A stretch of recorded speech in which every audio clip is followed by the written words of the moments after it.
AITA for smashing my roommate's laptop after catching her stealing rent money. I, 22, live with my roommate, Jane, 23, in a cozy two-bedroom apartment in the heart of the city. We had known each other since college and decided to move in together after graduation to save on rent and expenses. Things had been going smoothly for the most part until one fateful day that would change everything. Jane and I had a pretty good relationship as roommates. We respected each other's space, split chores evenly, and even enjoyed watching movies together on weekends. However, there was always a looming tension when it came to finances. Jane wasn't the most responsible when it came to money, often spending it frivolously on clothes, dining out, and nights out with friends. I, on the other hand, was more frugal and careful with my spending. I made sure to pay my share of the rent and utilities on time every month, and I expected Jane to do the same. We had an agreement that she would transfer her portion of the rent to me by a certain date each month, but she was often late or forgetful, leaving me to cover for her until she remembered.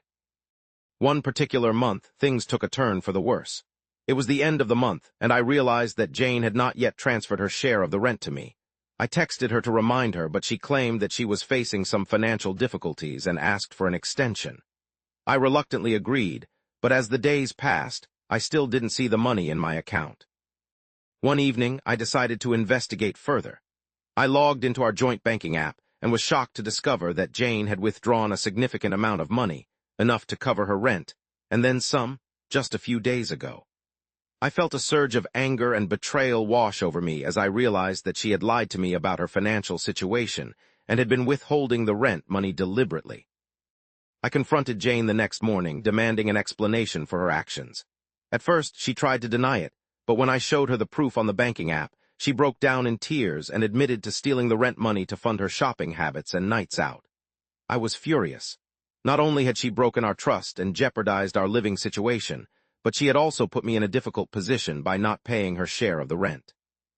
In a fit of rage and frustration, I picked up her laptop, the tool she used to transfer money and manage her finances, and smashed it on the floor.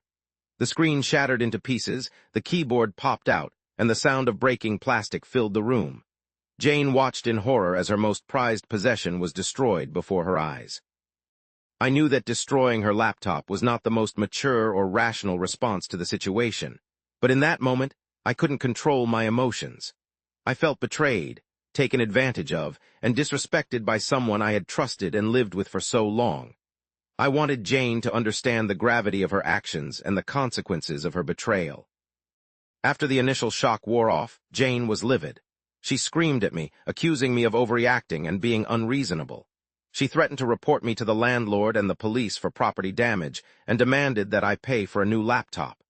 I stood my ground, insisting that she deserved it for stealing from me and breaking our agreement.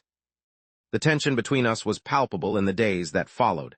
We barely spoke to each other, avoiding each other in the apartment and only communicating through text messages or sticky notes. The atmosphere was tense, uncomfortable, and suffocating, with both of us seething with anger and resentment towards each other.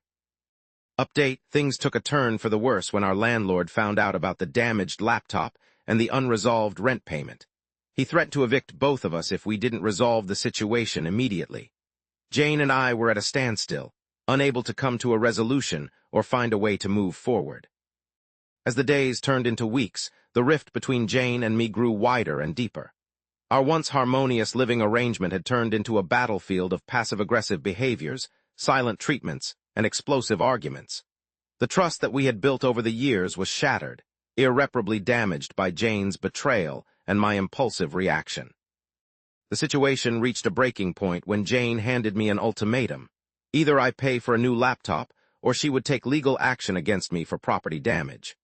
I felt cornered, trapped, and overwhelmed by the weight of the consequences of my actions. I knew that I had to make a decision that would define the future of our living situation and our relationship. And so, here I am, torn between my anger and resentment towards Jane for stealing from me and my guilt and regret for destroying her laptop. I can't help but wonder if I was justified in my actions, or if I crossed a line that I can never come back from. Am I the asshole for smashing my roommate's laptop after catching her stealing rent money?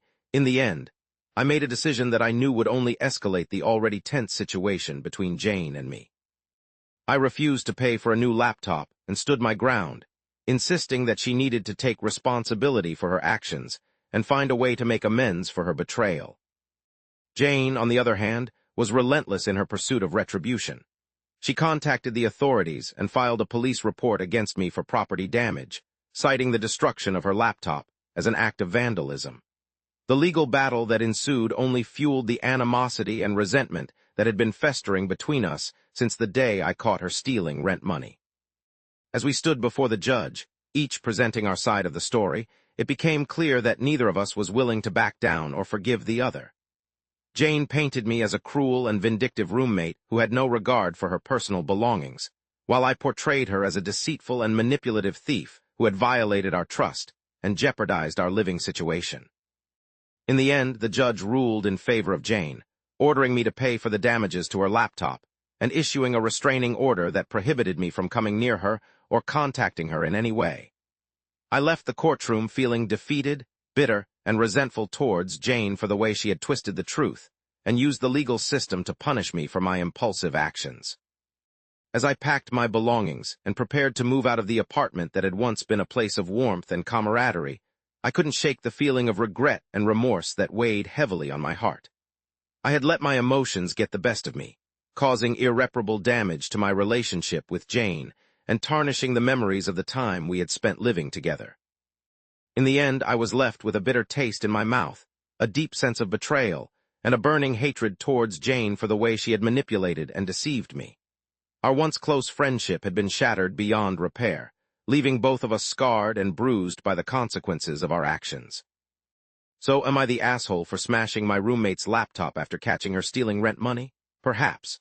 But in the end, it was a decision that I made in a moment of rage and frustration, a decision that I will have to live with for the rest of my life. And as I walked away from that apartment, leaving behind the wreckage of a friendship that had once meant so much to me, I knew that the answer didn't really matter anymore. It was a price I had to pay for the betrayal and deceit that had torn us apart. Was the op in the wrong? Comment down below and make sure to like and subscribe.